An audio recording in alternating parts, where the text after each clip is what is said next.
A federal judge has just crossed a constitutional red line that no American institution is prepared to absorb quietly.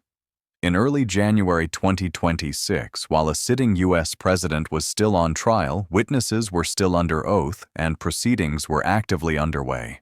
Judge Emmet Ma did something no federal judge in American history has ever done. He formally transmitted impeachment evidence directly to the United States Congress before the trial even ended. Not after a verdict, not after sentencing, not after appeals. He did it in the middle of live proceedings while testimony was still being taken and the defendant still held the presidency. That single decision detonated a constitutional shockwave across Washington.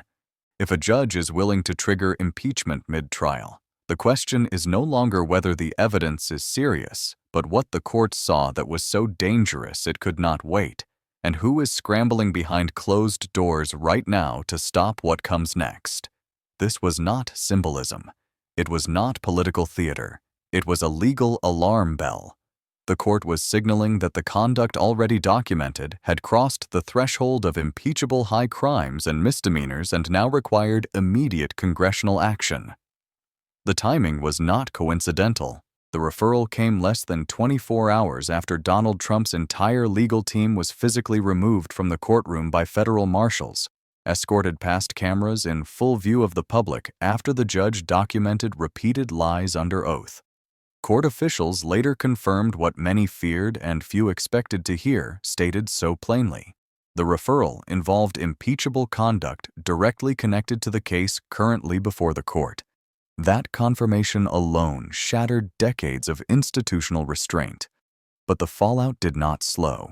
It accelerated. By nightfall, Washington locked down.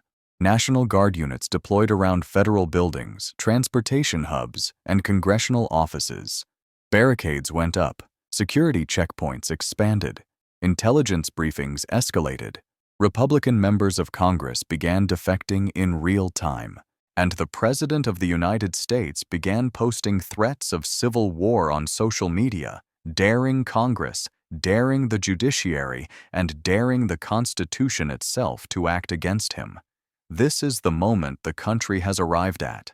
The spark was the courtroom, but what followed unfolded like a pitched institutional battle rather than a routine legal proceeding. Judge Ma, after weeks of mounting tension, ruled that Trump's attorneys had crossed a line that could not be negotiated away, establishing what he described on the record as a deliberate, coordinated pattern of falsehoods under oath. He cited 17 separate sworn statements that were directly contradicted by documentary evidence, metadata, banking trails, and prior testimony, repeating the number with surgical emphasis before ordering immediate removal. Federal marshals stepped in without pause, escorting the legal team out as cameras captured the humiliation, a visual rupture that alone would normally dominate headlines. Yet this was merely the opening salvo in a much larger confrontation. Instead of pressing forward as if the disruption were procedural noise, the judge widened the battlefield. He drafted a formal transmission framing the conduct not as misconduct to be sanctioned quietly, but as obstruction of justice and perjury rising to the level of impeachable high crimes and misdemeanors. The language was chosen with constitutional precision, signaling that the judiciary was no longer content to contain the conflict within its own walls, but was formally handing the weapon to Congress. The package delivered to the House of Representatives was exhaustive and methodical, combining full courtroom transcripts mapping each alleged lie to contradictory exhibits, financial records tracing a $40 million Saudi-linked payment that prosecutors argue obliterates prior sworn denials, and body camera footage documenting the marshal's intervention, an operational detail that underscored how far the confrontation had escalated. Then came the recordings, treated as the heaviest artillery in this clash. One audio file is said to capture Trump instructing associates to defy court orders.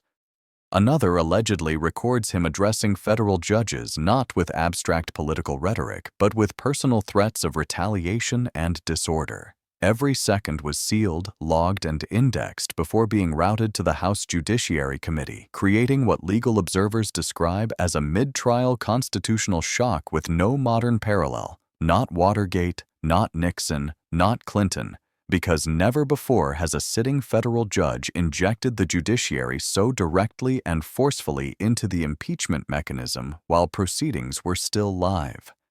The separation of powers impact is profound, and it turns a courtroom dispute into a collision with measurable consequences.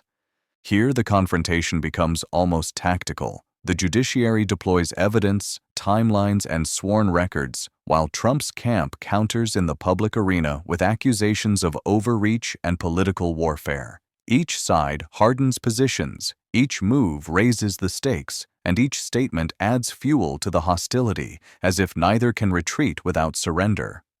At this point, readers must ask themselves, does this represent a necessary defense of judicial integrity or an unprecedented expansion of judicial power into political territory, and where should the line be drawn when courts believe they are under direct assault?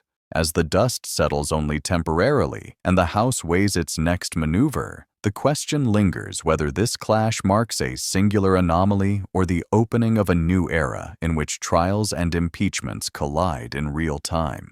What do you think happens next? Does Congress advance the charges?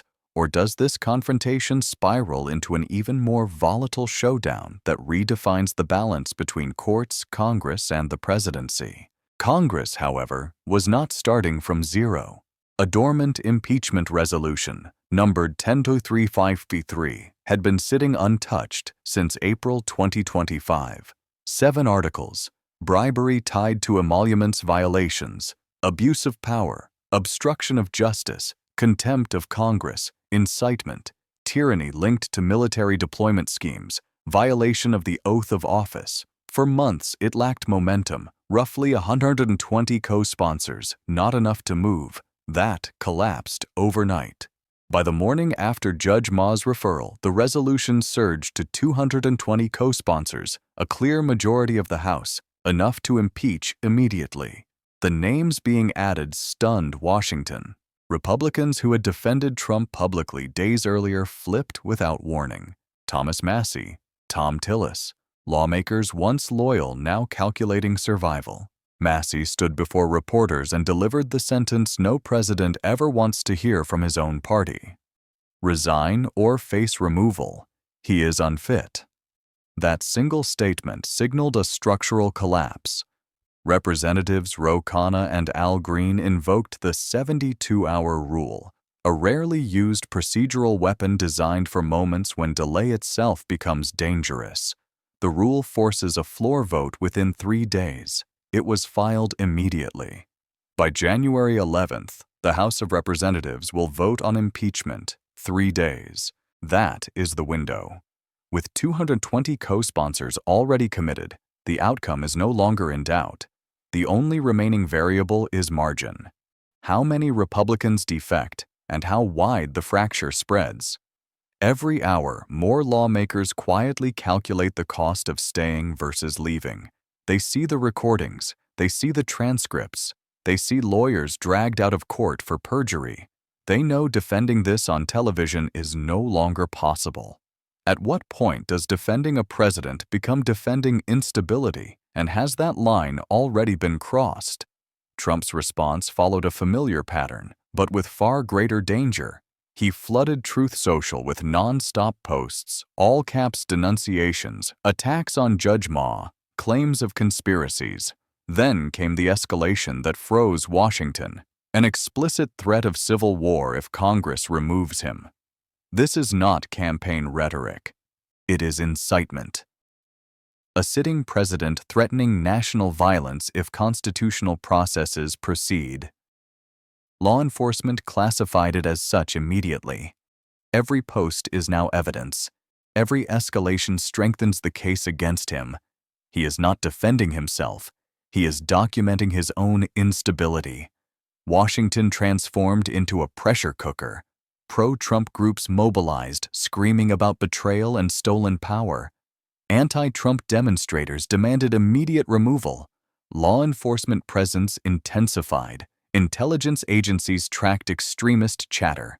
The memory of January 6th is not theoretical. It is operational. Pause and consider this. If you were a lawmaker watching a president threaten civil war while facing sworn evidence of obstruction and perjury, would you risk tying your future to him, or would you run? Everything that had been building for months converged into this moment. The recordings, the documents, the rulings, the resignations, the fractures. Impeachment is coming. The 72-hour rule exists for moments exactly like this. Once the House impeaches, the process moves immediately to the Senate. A trial becomes mandatory. The Chief Justice presides. House managers present the evidence in full. Transcripts, recordings, financial trails, body camera footage. Trump's defense, assuming any lawyer is willing to stand beside him, faces sworn testimony and cross-examination. Conviction requires 67 votes, every Democrat plus 18 Republicans. That sounds daunting until you watch what is happening. Senators in swing states are watching the footage and imagining attack ads. Party leadership is furious about the courtroom humiliation. No one wants to defend threats against judges. Even if Trump survives numerically, his authority would be shattered. Governance would become paralysis. Every order challenged. Every decision questioned. Trump himself remains the most volatile factor. His rhetoric has grown increasingly erratic, aggressive, and destabilizing. Civil war language is being treated seriously by law enforcement. That is why the National Guard is deployed, not for optics, but for containment. Agencies are preparing for violence. The next 72 hours are the most dangerous window. Trump knows impeachment is inevitable. When cornered, he escalates. History documents this pattern. Judge Ma's referral does not end with Congress. Evidence has also been forwarded to prosecutors. If investigators establish that Trump directed lawyers to lie under oath, that is suborning perjury. Obstruction carries prison exposure. Witness intimidation does as well. Grand juries are active in multiple jurisdictions. This is constitutional crisis territory, impeachment, criminal prosecution, judicial intervention, and now, quietly but unmistakably, discussions of the 25th Amendment. Cabinet members and the Vice President are reportedly assessing capacity and stability. The mere presence of this conversation reveals the severity of the moment. The Republican Party is fracturing publicly. Loyalists double down. Pragmatists flee. Lawmakers who defect face threats. With elections looming, many see disaster if they remain tied to chaos. Internationally, allies are alarmed. Adversaries are watching. Domestic instability invites global pressure. A federal judge has declared impeachable conduct. A House majority is already on record. The National Guard is deployed. Criminal investigations are accelerating. The president is escalating rhetoric that worsens his exposure. This is not noise. This is convergence. Judge Ma shattered the assumption that courts stay silent while Congress delays. The judicial clock has replaced the political one. Delay is gone. Trump's apocalyptic rhetoric is not persuasion. It is intimidation. Documented intimidation hardens institutions rather than freezing them. Even if Trump survives the Senate, his presidency does not recover. Authority once broken does not reassemble. Contingency planning is everywhere, in agencies, among allies, among lawmakers. This is the collapse of the illusion of untouchability. What remains is process, cold, methodical, relentless process. The countdown is real. The next 72 hours will determine whether constitutional authority still has gravity in the United States. When the House gavels in, members will not vote on loyalty. They will vote on a documented record assembled under oath. There will be no ambiguity, no deniability. The paper trail is complete. This will not feel dramatic. It will feel inevitable. And the final question remains, not just for lawmakers but for the nation watching. When courts, Congress, and the military all activate at once, is this still politics or the early stage of a constitutional breakdown? And when this process ends, what survives after?